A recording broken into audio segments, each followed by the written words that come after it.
What up, it's Jack, aka Just a Cunt here, and today I wanted to talk about why UFC 318 absolutely sucks and how I would personally fix it.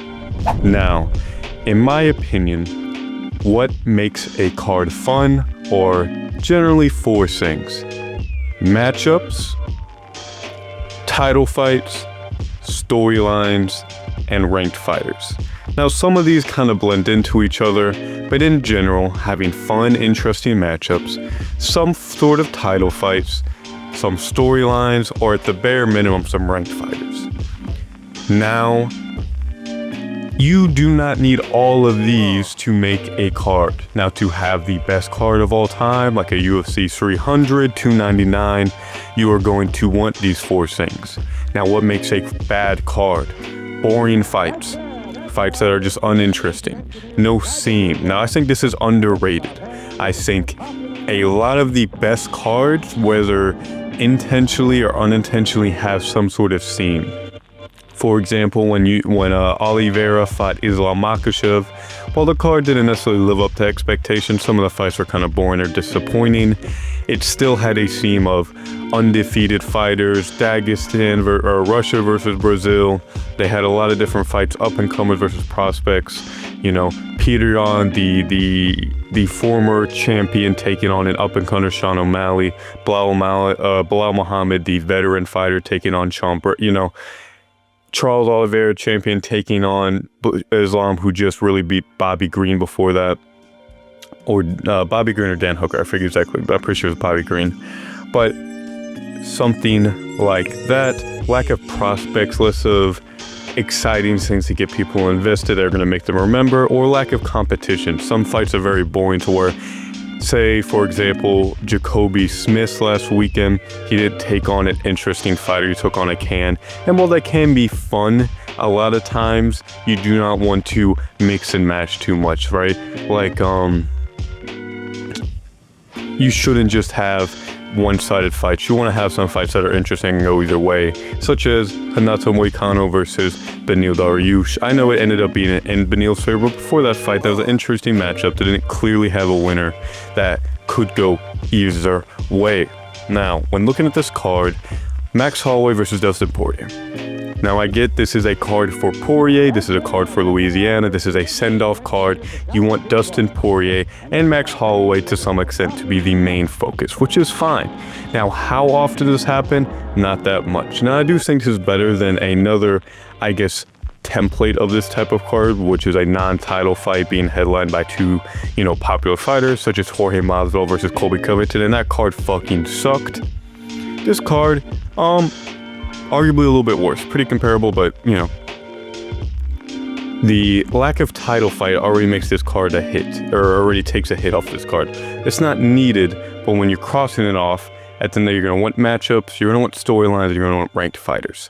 Now, what I plan on doing today is I'm going to take fights from UFC 318, UFC Lewis versus Teixeira, and UFC Robert Whittaker versus Rainer de Ritter. And I'm going to take off these fights, I'm going to mix and match them and put them in a way that is fixing some cards while also realistically doing so, not just saying, 318, you can fix this by putting Tom Aspinall, John Jones as the co-main event, and then we're gonna do Khabib versus McGregor too, you know what I mean? I'm gonna try and keep it somewhat realistic. Shout out Mighty Mouse for this idea. He mentioned this on the Mighty Guru show about, how would someone remix some of these cards to make them better. This is how I would do it. Now, I want to start off with how I would remake the Derek Lewis versus Tailsin Teixeira card. Now, in my opinion, when you have what I would consider a filler card, which is what this heavyweight main event, I don't even know if this has an arena, wouldn't be sorry this is an Apex. In my opinion, if you're going to have a filler card, if you're going to decide a card is ass, make it ass, right? I do not need to have Wonderboy Thompson. I do not need him on this card just to fill up space, right? I don't need him. I don't need Calvin Kattar to fill up in this card. I don't need Curtis Split or Chris Curtis, people that are fun fighters to fill up this card. I want women's fights. I want whatever fights. I want certain things that are interesting, like a Kenny Nzechukwu continuing his run at heavyweight. You know, Michael Johnson's fun. You know, Kyler Phillips is cool, interesting kind of prospect. You know, Neil Magny is like a memorable name, this, that, the other. But there is no point in wasting fun matchups that can cover up gaps in other cards that I'll show later just to have it be watched by fucking nobody. At the end of the day, the people who are going to be watching this card, the hardcores, the people that have no life, just like me, are going to be watching this card no matter what. Just because you throw on a 6 out of 10 Stephen Wonderboy Thompson fight doesn't mean all of a sudden like, oh my god, guys, Stephen Wonderboy's on the card, I gotta check this. No, they're gonna watch what happens after at best. In my opinion, that type of fight that isn't competitive enough to sell the event, that has vein value enough to, you know, be recognized, deserves to fill up fluff later. So now you can disagree with some of the ordering of this, but in general, I took basically the worst fights from the other cards and put them onto here, reorganized it. Derek Lewis to Tyson Teixeira, not a clear theme here. You know, heavyweight Tyson Teixeira. He's someone that people aren't going to know that well. He had a very impressive debut against one of the Taffa brothers, walked over, elbowed in the head, called it a day. I think he's doing something similar to Derek Lewis. Neil Magny, recognizable name, same Gunnar Nelson. Both of these guys are recognizable names that people think they want onto a card, and then they actually fight, and then you realize why the fuck they deserve to be in the Apex. They're both boring. I think this fight's ass. This fight is not interesting.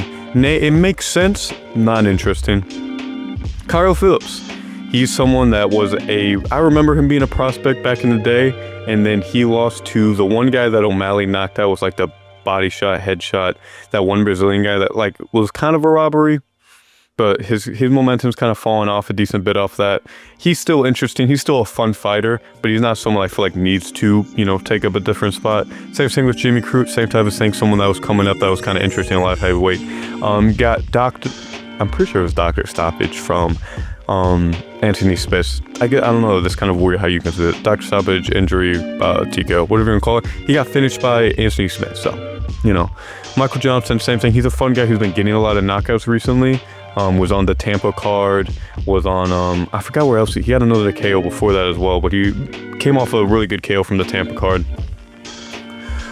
Kennedy and Nzechukwu, no one's really gives a fuck about him besides hardcores. Like, you want people on here that hardcores are going to look at him like, okay, I want to see what they're going to do, but casuals aren't really going to give a fuck about. That, to me, that's Kennedy, that's Jimmy, that's Kyler Phillips, to some extent, Neil Magny and Gunnar. You know, people that are kind of interesting, but, you know, nothing too crazy. Lauren Murphy, you know, put the women on here. They're not going on the fucking Arab Carp going on later, but Junior Taffa shouldn't even be in the fucking sport. Tuco fucking dumb fuck. Ariel Helwani's older brother, the fucking Charizard to the one dude that fucking walk-off decision Jose Aldo. Alright? This card sucks. Make it suck. There's no point in making it ass with one or two good fights. I think you take those interesting fights, you put them somewhere else. So I don't want to waste too much time. This is a filler card. This is a card no one's going to give a fuck besides hardcores. It's ass. Let it be ass. Moving on. UFC 318 done right. This card, while still not amazing, and if anything still needs a title fight, still needs one more thing, in my opinion, when you look at these fights, there is something to take away from it, or it fits the theme. The theme here is going to be America, Southern, boxing heavy, fun fights. You know what's something I think is underrated about cards? When two fighters coincidentally, through just kind of luck, happen to fight in each other's cards a couple times. For example, Dustin Poirier, Peter Yan. I think they, are pretty unrelated. I think they both fought on the Miami card, both had great performances, both are boxing styles that I think they just match up well with each other. I don't know what the fuck to do, why they put a bunch of Russians in the Arab card. I get it, because Dagestan is in Russia and Dagestanis are Muslim, so therefore they're just the Arab-ish fighters. I get it, and we'll get into that fight, the card later, but Nonetheless, I think Peter Yan just fits better here. Marcus McGee, American, not a big name, but he's American. He's gonna, certain people that are, bought tickets to go here in the middle of Louisiana are gonna be like, Marcus McGee, oh yeah, brother, you better take out that Russian. See, it's just gonna happen. Brendan Allen's already on this card. Same thing. I forget where he's from. I know somewhere southern. I don't forget if it's Arkansas or where the fuck he's from, but he fits.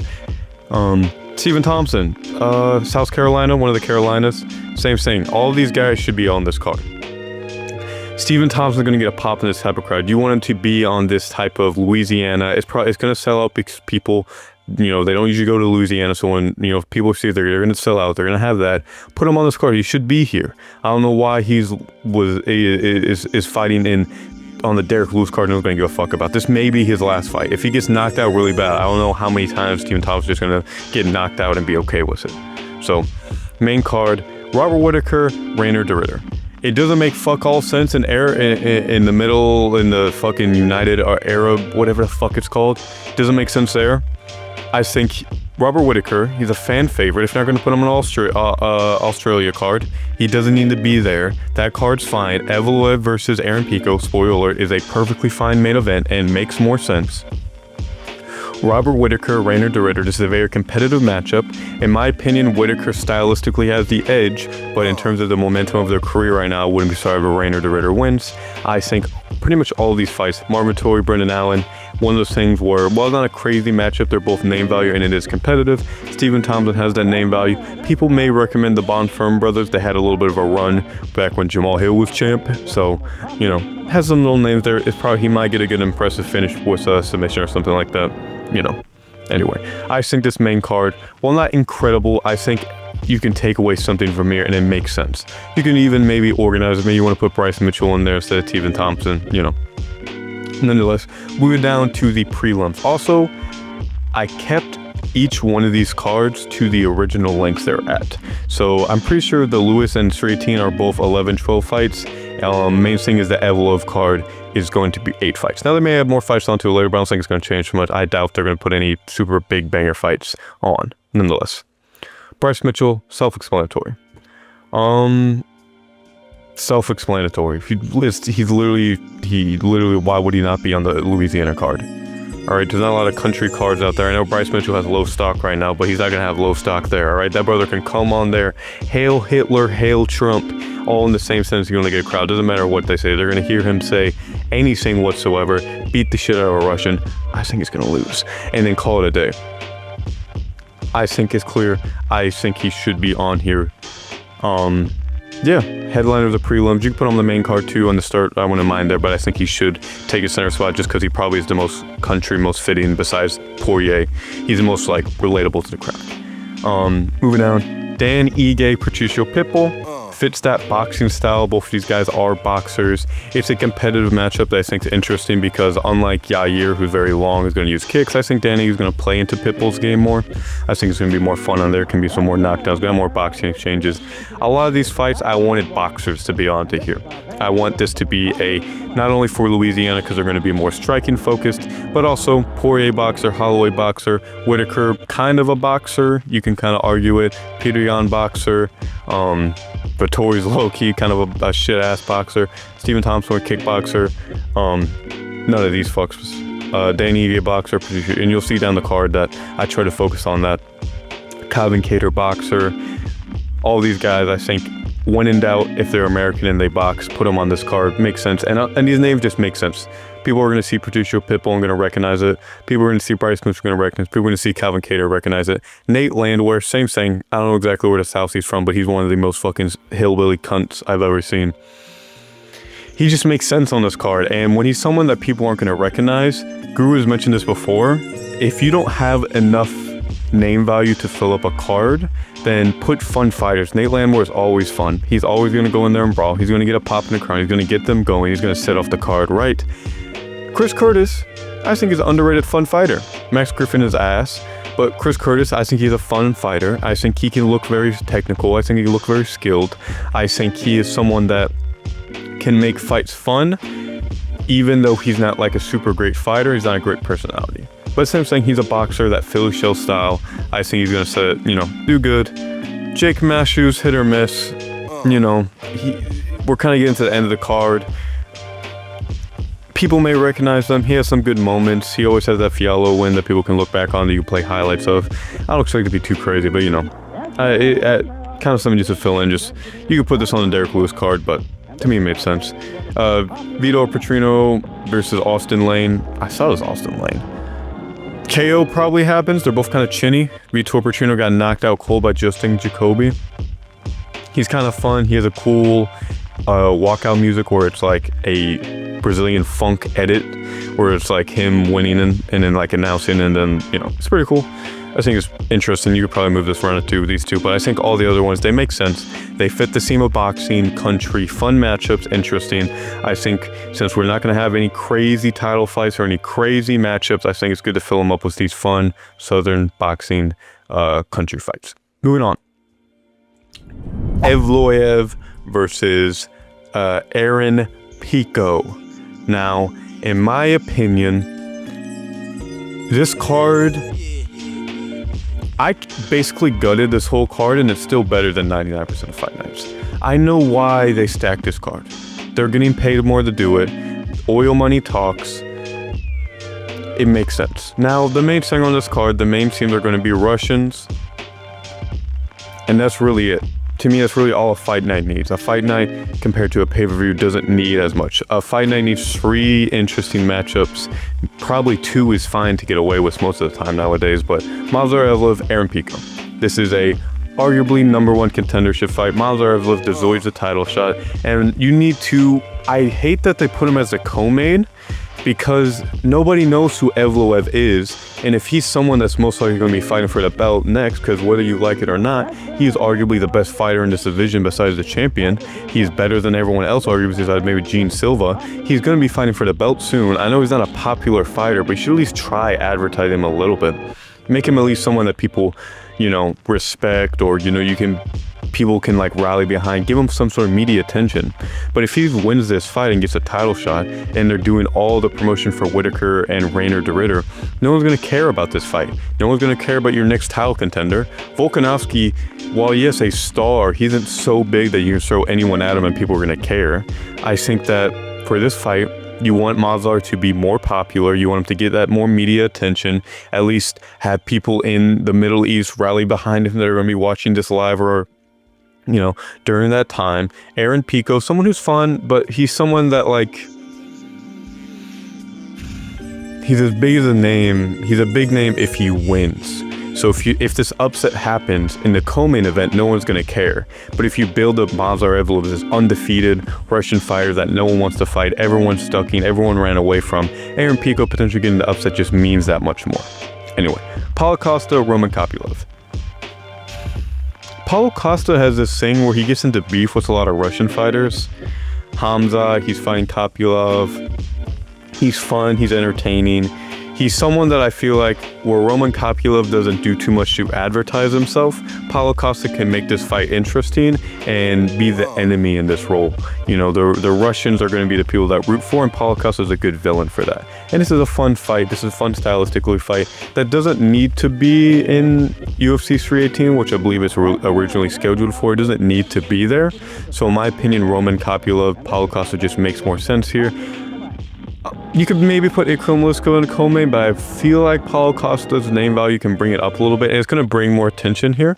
And I think it's just an interesting analysis measure that makes more sense here than it does in the middle of Louisiana fucking Anna, where it has nothing to do with either of these fighters. Ikram Aliskerov, Bruno Ferreira, same thing. Ikram is definitely more, makes sense for the Arabia card, just because I believe he is Dagestani, and obviously they're more Muslim influence. Makes more sense for that region. Sharapudin Magomedov, he literally only fights here. I've literally only seen this motherfucker fight here. So of course he's gonna fight here. Fun fighter, makes sense. Nikita Krylov, Russian, kind of falls into it. Now he's more of the Russian compared to the other guys, but basically if their name ends with a V, I threw him onto this card. The rest are interesting fights. I believe one of these guys is from Kazakhstan. Makes more sense to be here than everyone else. Is a fight night. At the end of the day, the rest of these should be whatever fights. They shouldn't be too crazy. They should fit, hey, just throw some Russian fights on here, put some Muslim, put some Arab fighters on here, throw them on here, makes more sense. So Anyway, I hope y'all enjoyed it. This is just about where I would reorganize everything, particularly with 318. That should be the most important thing. And people are spending damn near $100 on this card. You should be able to rearrange some things. Now, I didn't want to include any other fights on here. I didn't want to throw in anything and be unrealistic. Now, are they going to change this? Of course not. Everything's going to be about the same. I don't see them rearranging anything unless there's an injury. So, you know, to me, keep Derek Lewis card. This shit's ass. Let it be ass. Put some fun fights that hardcore. They're going to look at me like, oh shit, Kyler Phillips. Oh shit, Jimmy Crute. You know, a couple things here and there. 318 should be hillbilly boxing all the way through. If you're not going to make it crazy fights, you know, take Peter on, put him on here. Makes more sense. That Dustin Poirier, people are going to remember 299. Same thing. Evloev should be the main event. He's the next title contender. He's the person that's going to be fighting for the belt next. He may be the future of this division. Besides Gene Silva, I don't think he's going to beat him for the belt. Even if he loses to Volkanovski, Volkanovski's going to be here that long, you know. Put him on here. Paulo Costa, Roman Kopylov should be here as well. Anyway, hope y'all enjoyed it. Let me know what y'all would change. Let me know if I'm delusional. Let me know if I'm crazy. Anyway, have a good one.